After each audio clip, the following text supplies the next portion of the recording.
Celui qui mange ma chair et boit mon sang demeure en moi, et moi en lui. Jean 6:56. Mon enfant bien-aimé, mon apôtre Jean, a fidèlement rapporté ces paroles. Elles sont le cœur de ma promesse pour toi, une promesse de communion éternelle.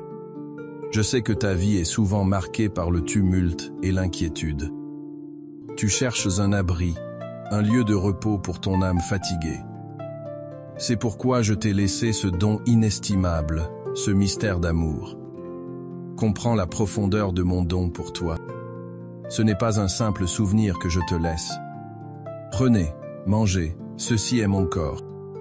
Matthieu 26:26.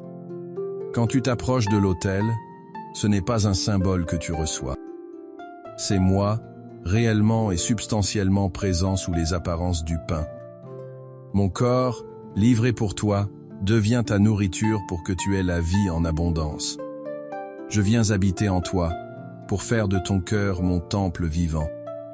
Au milieu de tes journées chargées, pense à cette vérité. Ta force ne vient pas de toi seul, mais de moi qui demeure en toi. Lorsque la fatigue te submerge, ou que le doute t'assaille, souviens-toi. Tu portes en toi le Créateur de l'univers, celui qui a vaincu la mort. Ne vois-tu pas le sacrifice que cela représente?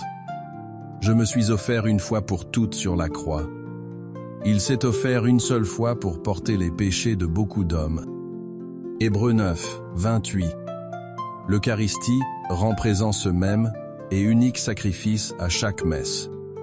Je ne meurs pas à nouveau, mais mon acte d'amour infini sur le Golgotha est rendu actuel.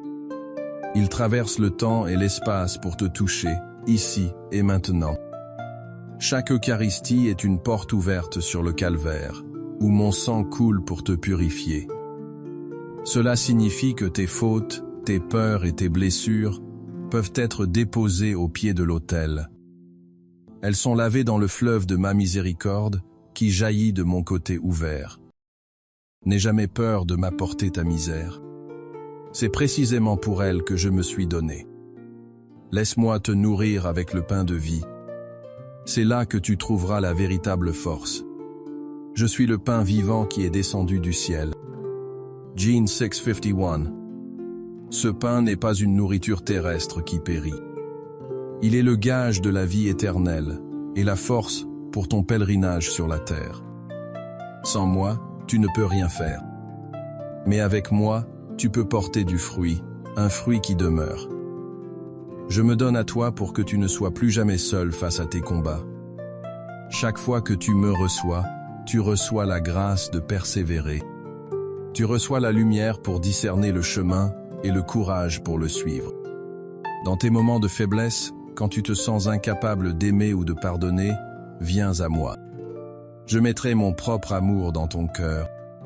Le monde te propose une paix fragile. Mais moi, je t'offre une paix que rien ne peut te ravir. Je vous laisse la paix, je vous donne ma paix. John 14:27. Cette paix n'est pas l'absence de problème. C'est ma présence qui t'assure que tu n'es pas seul dans l'épreuve. C'est la certitude que je tiens tout dans ma main, même lorsque tout semble s'effondrer.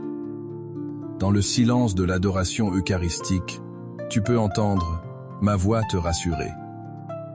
Je suis ton rocher, ta forteresse au milieu des tempêtes.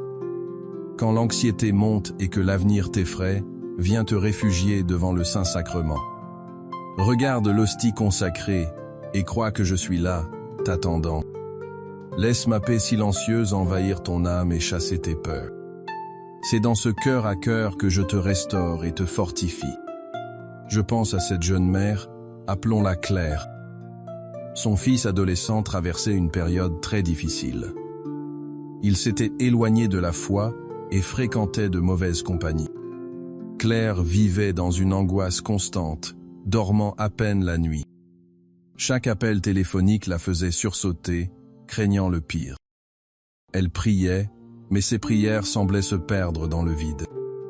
Un jour, épuisée, elle entra dans une église presque par hasard. La messe venait de se terminer, et le prêtre exposait le Saint-Sacrement. Claire s'assit au dernier rang, le visage baigné de larmes. Elle n'avait plus de mots, seulement une immense douleur à m'offrir. En fixant l'hostie, elle sentit une chaleur douce l'envahir. Une pensée claire traversa son esprit. « Offre-le-moi, fais-moi confiance. » Elle comprit qu'elle essayait de tout contrôler par ses propres forces. Ce jour-là, elle a vraiment remis son fils entre mes mains. Sa peur ne disparut pas d'un coup, mais une paix profonde s'installa en elle. Quelques mois plus tard, son fils, touché par une rencontre inattendue, lui demanda de l'aide. Le chemin était encore long, mais la paix trouvée dans ma présence lui donna la force de l'accompagner avec amour et patience. Vois comme je peux transformer une situation désespérée. Je me souviens aussi de Marc, un entrepreneur qui a tout perdu. Sa société avait fait faillite, le laissant avec des dettes colossales. Il se sentait humilié, un échec aux yeux de sa famille et de ses amis. La honte le rongeait, et il commençait à sombrer dans la dépression.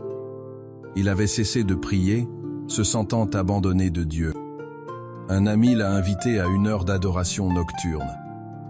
Marc y est allé sans conviction, juste pour ne pas être seul. Assis dans la pénombre de la chapelle, il luttait contre des pensées sombres. Puis son regard s'est posé sur l'ostensoir. Il s'est souvenu de mes paroles. « Ceci est mon corps, livré pour vous. » Il a réalisé que moi aussi, j'avais connu l'humiliation et l'échec aux yeux du monde. Moi, le roi de l'univers, dépouillé de tout sur la croix. Pour la première fois depuis des mois, il ne s'est plus senti seul dans son humiliation. Il a compris que je pouvais donner un sens à sa souffrance. Ce moment a été un tournant. Marc n'a pas retrouvé son entreprise, mais il a retrouvé la dignité et l'espérance. Il a commencé un travail plus modeste, mais avec un cœur apaisé et une foi renouvelée. Je suis toujours là pour relever celui qui tombe. Alors, mon enfant, je t'appelle à vivre de ce mystère. Viens passer, ne serait-ce que 15 minutes cette semaine devant le Saint-Sacrement. Tu feras l'expérience de ma paix qui surpasse toute intelligence. Prends le temps de faire une communion spirituelle chaque jour si tu ne peux me recevoir. Tu uniras ainsi ton cœur au mien et tu recevras ma grâce. Offre-moi une personne ou une situation difficile avant de communier dimanche prochain. Tu verras comment je peux agir quand tu me laisses la place. N'oublie jamais que je suis là, dans chaque tabernacle du monde. Je suis ta paix au milieu des tempêtes. Je suis la nourriture qui te donne la vie éternelle.